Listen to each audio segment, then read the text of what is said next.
جوان از جوانهای پهلوان، یک جوان از جوانهای بغیرت، یک جوان از جوانهای با ایمان. شاید اکثر شما اون نبود که در یک مسابقه و بازی بین جهانی اشتراک کرد و در برابر حریف و مقابل خودش غالب برآمد به نام بهروزی خوجزاده. من وقتی که یعنی بازی او را تماشا کردم چقدر در وجه آمدم و خوشحال شدم و در حق چنین جوانی به غیرت دعا کردم. وقتی که در برابر مقابلش غالب می آید، غلبه می کند، این جوان از زمین گریان بالا می شود، اشک شادی می ریزد، آبهای دیدش می ریزد. با چه خاطر گریه می کند برادری عزیز؟ آیا سوال برای چی گریه می کند؟ به خاطر که ناموس و آبروی یک جامعه را برداشته است، یک ملت آبروش را بلند کرده است. این اشک شادی است برای او. و وقتی که بلند شد در حال در فکر این جوان زد که این عزت و این قوت و این غالبیت برای من الله رب العالمین داد. در بین تمامی یعنی مردم جهان این بازی را تماشا میکرد، در حال بزانو زد و سجده شکرانه به جا آورد. در بین تمامی ملت، تمامی مردم دنیا تماشا میکردند، در زمین بزانو زد و سجده شکرانه به جا آورد.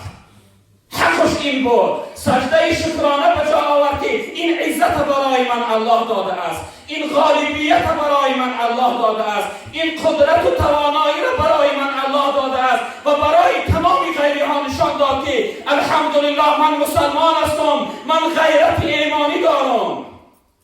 به سبب قوتش، غیرتش، حرکتش اون حریف خچه یعنی غالب برآمد و به سبب سجده شکرانه کردنش قامت تمامی غیرها را شکست.